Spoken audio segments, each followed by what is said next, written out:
U.S. President Donald Trump has warned Iran's authorities against killing peaceful protesters, saying Washington will come to their rescue.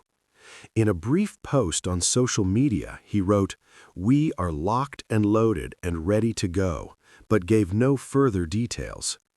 A senior advisor to Iran's supreme leader, Ayatollah Ali Khamenei, responded by saying Trump should be careful if he intervened, warning of potential chaos across the Middle East. At least 8 people are reported to have been killed in Iran after almost a week of mass protests sparked by worsening economic conditions. In Friday's post on Truth Social, Trump wrote, "If Iran shoots and violently kills peaceful protesters, which is their custom, the United States of America will come to their rescue." In his post, the U.S. president did not specify what action Washington could take against the Iranian authorities. In June, the U.S. carried out strikes against Iran's nuclear sites on Trump's orders. American officials later argued that the strikes had significantly set back the prospect of Tehran building a nuclear weapon, a claim disputed by Iran. In retaliation, Iran launched a missile attack on a major U.S. military base in Qatar. Shortly after Trump's latest social media post, Khamenei advisor Ali Larijani issued a warning of his own. Trump should know that U.S. interference in this internal matter would mean destabilizing the entire region and destroying America's interests, he wrote.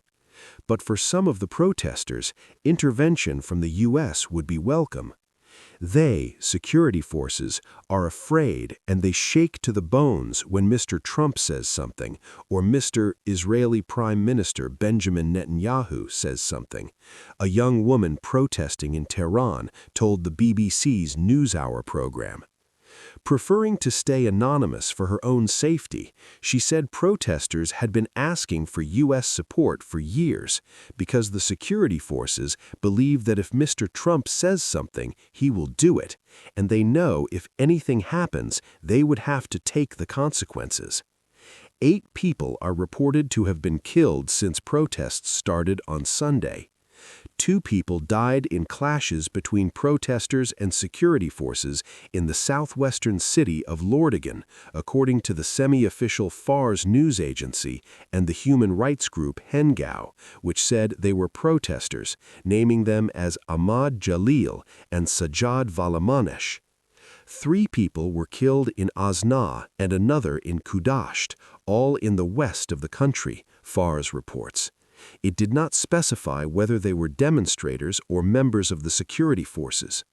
1 death was reported in Fuladshar, central Iran, and another casualty in Marvdasht in the south. BBC has not been able to independently verify the deaths. Footage posted on social media showed cars set on fire during running battles between protesters and security forces. BBC Persian has verified videos showing Thursday's protests in Lordigan, Tehran, and Marvdasht. Iranian officials earlier said a young member of the country's security forces had been killed on Wednesday in the western city of Kudasht. But protesters said the man was instead from their ranks and had been shot dead by the security forces. On Friday, clashes were reported during the man's burial ceremony, attended by thousands of mourners. Uniformed members of the security forces had tried to carry his coffin, but the crowds wrested it from them and chased them away. The protests began on Sunday in Tehran among shopkeepers angered by another sharp fall in the value of the Iranian currency, the rial, against the U.S. dollar on the open market. By Tuesday, university students were involved, and protests had spread to several cities, with people chanting against the country's clerical rulers. Many protesters have since been calling for the end of Khamenei's rule. Some have said they want a return to the monarchy. The protester who spoke to the BBC said, "We don't have any kind of liberty here. We fight every day. We face the most brutal things every day. We want to end it, the regime, even with the price of our lives, we don't have anything.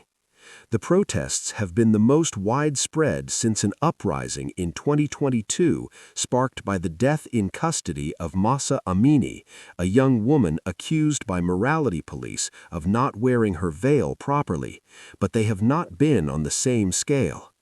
President Masoud Pezeshkian has said he will listen to the legitimate demands of the protesters. But the country's Prosecutor General, Mohammad Moahedi Azad, warned that any attempt to create instability would be met with a decisive response.